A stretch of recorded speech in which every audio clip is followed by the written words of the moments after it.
సాగునీటి కాలువలకు మరమ్మతులు చేసి రైతాంగాన్ని ఆదుకోవాల్సిందిగా కొవ్వూరు ఎమ్మెల్యే వేమిరెడ్డి ప్రశాంతిరెడ్డి, ఇరిగేషన్ మాత్యులు నిమ్మల రామానాయుడిని అభ్యర్థించారు. 2 ఏళ్లకు ముందు పెన్నా నదికి వరదలొచ్చి ఇందుకూరుపేట మండలం పల్లిపాడు ఆశ్రమం వద్ద ధ్వంసమైన కరకట్టలను రీటైనింగ్ వాల్స్ నిర్మాణం ద్వారా పటిష్టపరచవలసిందిగా మంత్రిని కోరారు. గంగపట్నం పల్లిపాడు బ్రిడ్జ్, వవ్వేరు వద్ద కనిగిరి రిజర్వాయర్కు సంబంధించిన మరమ్మతులు, బుచ్చిరెడ్డిపాలెం మండలంలోని రెడ్డిపాలెం వద్ద ఎస్కేప్ కెనాల్, వవ్వేరు వద్ద ఈస్టర్న్ కెనాల్ కు సంబంధించిన మరమ్మతులకు సంబంధించి సమగ్ర నివేదిక మంత్రికి సమర్పించారు.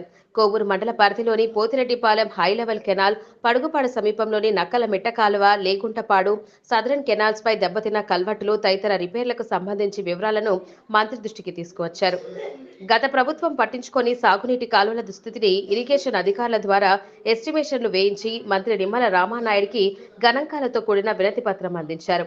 కోవూరు నియోజకవర్గంలో కుదేలై ఉన్న సాగునీటి కాలువలను పునరుద్ధరించాలంటే 20 కోట్ల ఆర్థిక సహాయం అందించి ఆదుకోవాలని ఎమ్మెల్యే ప్రశాంతిరెడ్డి మంత్రి నిమ్మల్ను కోరారు. గత కొన్నేళ్లుగా సాగునీటి కాలువలో గుర్రపు డెక్క, గడ్డి తొలగింపు, పూడికతీత లాంటి చేయకపోవడంతో నీటి పారుదలకు ఆటంకంగా ఉన్న విషయాన్ని ఎమ్మెల్యే ప్రశాంతిరెడ్డి మంత్రి దృష్టికి తీసుకువచ్చారు.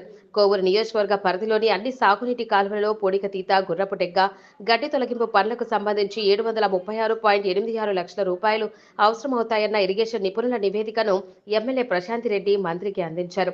వెడవలూరు మండలం ముదివర్తి, ఇందుకూరుపేట, ముదివర్తిపాలెంల మధ్య పెన్నా నదిపై నిర్మాణంలో ఉన్న కాజ్వే నిర్మాణానికి నిధులు కేటాయించి త్వరగా పూర్తయ్యేలా చూడాలని కోరారు.